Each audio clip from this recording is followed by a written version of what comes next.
Right, muri Zimbabwe hazvina kumira zvakanaka. Kwakamboge kune battle yembinga yaiitika muZimbabwe pepe. Vanhu vachitaura kuti this guy anonzi Passion Java anenge akarongeka maitiro anoita zvinhu zvake. But panapa nhasi ndiri kusangana naye mukomana anoitwa Muno anzi Wicknell Chivayo. Azosangana nescandal dzake because ndiye akazosvika akabvuta spotlight yembinga dzese paakatanga kutengera vanhu dzimotikari. Nyaya dzakawanda dzakubuda zvadzo.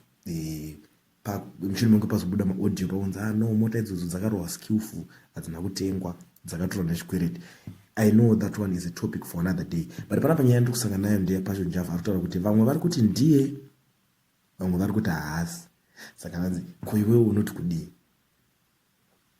Tisati taenderera mberi munonyatsozwa kuti mukomana anonzi Passion Java munhu wekuti anofarira kutaurisa zvisingaite. Munhu wekuti anoita kunonzi kubvongodza mvura. Akaona kuti pane nyaya iri kuitika anosvika achitanga arida kudenda so but achitotaura achitobvondora munhu at the same time. Iko zvinonzi hapana asi kuziva situation yasangana naChivayo.